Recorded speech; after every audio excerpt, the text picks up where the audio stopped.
It's me, Mario! Welcome back to the Mario 64 Roundup presented by the Jelly Bear Studios. Part 2. Have you subscribed to the channel and clicked the notification bell yet? Please do so as it will help the channel tremendously. Continuing on the topic about the classic Super Mario 64 today, we'll be focusing on mods, aka game modifications, and speedrunning.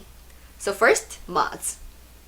As you may know, making mods is a very time-consuming project and requires a lot of skills. For simpler mods that just change levels, you will need to create new 3D models, textures, and so on. For the more extensive mods, it requires decompiling Mario 64 into source code, making changes in the game engine, and recompiling it. It can be such a huge effort, measured in months for the best mods out there. Clearly, it requires true passion and creativity. So, we also want to take this opportunity to say thank you to all the mod creators for bringing so much more fun to this world. Now, let's dive deep into a few categories of the mods. The main categories are character changes, rule changes, level changes, or a combination of all of the above. Mario 64 has a huge number of ROM hacks, which is when someone takes a game and they can add new features, levels, or even change it completely. I'm going to focus on mods that run on actual consoles. Here are some of the best ones I've found. Let's start off with the simplest mods, those that change characters. This one here, for example, gives Mario a thick butt. This next one turns Mario into the scariest character in the game, the piano. There are also a bit more ambitious character mods like this one here, Sonic the Hedgehog. And lets Sonic run on water if he's moving fast, also do his homing speed attack. Next off, a mods that alter gameplay mechanics, but keep the original levels. This first mod is very simple. Whenever Mario collects a coin, he gets 5% faster. For the first few coins, you don't even notice, but as you get more and more coins, Mario becomes more and more uncontrollable. In this mod, Mario starts off tiny, but will grow a little bit bigger for each coins he collects. I love that he can't get up the stairs at first without jumping. Eventually, you can grow so big, you can't even fit through some passageways. Hey, didn't see you there. As you can see, we're in the middle of a co-op session with my brother Luigi here. Yeah, let's get back to it. Yeah. Right? Let's go back. Mario 64's split screen is pretty much exactly what it sounds like. You can now play with 2 players, where the second player is Luigi. The modder Kaze made this, and it can even run on real hardware like I'm doing now. This is exactly what everyone was hoping for as kids, and it works great in practice as nearly every star is obtainable. One nice touch is that if one player dies, the other player can rescue them from a bubble like in the 2D games. The biggest downside? This game runs slower than the original. This is a mod where every 30 seconds a random effect will happen and usually affect the player in a negative way. Will you get a star? Will you turn into a signpost? Will you need to push a button in order to not die? Who knows what it'll be? This is most fun to watch other people play. I tried this for over an hour, but I was only able to collect 2 stars. The next category of mods completely changes the game into a new one. The Missing Stars is the first full Mario 64 ROM hack, which completely replaces all original levels and adds in a bunch of new things like day and night cycles, custom music, and new bosses. This mod has 38 stars over 10 levels. This is a simple mod that makes Mario move left and right like the side-scrolling Mario games. Star Road is another mod where the whole game is replaced with new levels and enemies. This time around, the game is absolutely huge and has 121 stars in it. The rest of the mods are all created by the prominent modder Kaze. He's probably the most prolific creator of the mods, and he's also been doing a bunch of work to optimize the Mario 64 game engine. Return to Yoshi's Island is another mod by Kaze, and is a work-in-progress mod, but this demo still has tons of levels. In this mod, Bowser has captured nearly all of the Yoshis. Mario needs to help rescue them. This mask level has a really beautiful look, and the first time you enter one, it will show you a nice intro scene, which really adds to the experience. Sometimes when you get a star on one level, it will open up areas on others. It also adds a few power-ups like Bomber and Cloud Mario, as well as checkpoints so you don't need to start a level from scratch if you die.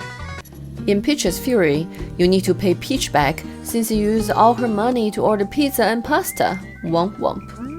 In terms of size, this is a lot smaller than some other mods as there are only 25 stars to collect. However, all of the world is open from the beginning and you can go wherever you want. One of the most impressive things is that it can run up to 60 FPS on a real console. Now let's finish up what we started in the first video by talking about the rest of Mario 64 versions. After Mario 64 DS, they released the two virtual console versions for the Wii and the Wii U. They are standard US versions of Mario 64, so they both include things like backward long jumps, also fix a few crashes, and run smoother than it did on the 64. The Wii one is considered a better version as the Wii U has a bit of input lag, which is interesting as considering Wii is an older console than Wii U. The Super Mario All-Star version came out in 2020, which is a patched version of the Shindu version. It has some higher resolution textures, and it runs at 720p. This is the prettiest way to play the game if you want to do it legally. Then in 2021, the original US version of the Mario 64 came out on the Switch via Nintendo Expansion Pass. This doesn't have the higher quality texture, but it does still have the exploits and it runs also on 720p. As we've been talking about the exploits, it's a great segue to talk about how people are doing the speedrunning. The main category of speedrunnings are 0 star, 1 star, 16 stars, 70 stars, 120 stars, and the A button challenge. So let's dive right into it. Speedrunning is completing a game as quickly as possible. As mentioned, there are a bunch of categories of speedruns, and each of them has different rules like if exploits are allowed or not. For example, some of the categories allow the backwards long jump to let you pass through doors and other obstacles. What is the backwards long jump exploit? When Mario moves backwards, his speed isn't capped, so you can gain or build up speed to skip a lot of doors. This was later patched in the Shindu and All-Star versions of Mario 64. Let's start out with the 120 stars and the 70 stars speedruns. For the 120 stars, you need to get all the stars and defeat Bowser, which means beating the game completely. Currently, the world record is 1 hour, 37 minutes, and 50 seconds. Next, 70 stars. So why 70? That's because that's the number you need in order to open Bowser's final door before defeating Bowser. So basically, that is the minimal way to beat the game as it was originally intended. The world record on this is 46 minutes, 58.48 seconds. So you can see this is nearly cut in half compared to the 120 stars category.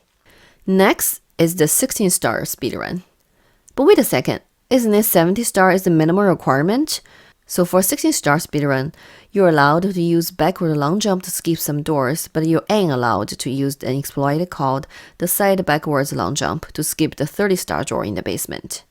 In order to still get through, you need to collect 15 stars to unlock the basement and for the Mips the rabbit to appear.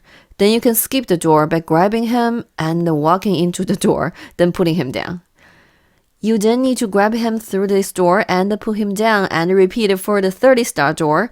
You still need to get the 16th star to get rid of the entrance of Dare Docks and unlock the second Bowser fight. Then you can skip the 50 and the 70 star doors with the standard backward long jumps. On this category, the world record is currently 40 minutes, 48.58 seconds, which is about a quarter of the 70 star speed. For the 0 star and 1 star categories, you can use any exploits to pass the doors and only really need to beat Bowser 3 times. The main difference between the two is when passing through the 30 star door in the basement, you will try to avoid the entrance to the Dare Docks by warping through it. If you fail to do so, you can still get a star on the sub and try for the 1 star run, so not total waste, right? For the 1-star run, the current world record is 7 minutes and 7.32 seconds. And for the 0-star run, the current world record is 6 minutes and 27.38 seconds. So pretty crazy, huh? Another type of Mario 64 challenge is called the A button challenge. For this challenge, you need to try to collect stars while pressing the A button the least amount of times. For example, on the first level, you can actually use the dive in order to get over a lot of obstacles. This is one of the simpler ways you can avoid jumping, but for a lot of other stars, it involves a technique where you actually clone game objects by picking them up. When Mario picks up an object, it still exists in its original stage, and also the one Mario is holding. Typically, when Mario drops or throws an object, then the clone is destroyed. But you can clone objects by manipulating Mario punch grab. This is really complicated and highly sophisticated, so I will put a link in the description. So far, the lowest A button challenge score for all 120 stars is 19 A button presses. I know, very impressive. And that was done on the Japanese version of the game. It's Luigi here again. Hope you enjoyed the video, and don't forget to click on the like button as it will help with the YouTube algorithm, hence help my channel tremendously. For the next episode, we'll be talking about the top 10 worst N64 games, so stay tuned. Well, until next time, I'm your host Little Bear, signing off.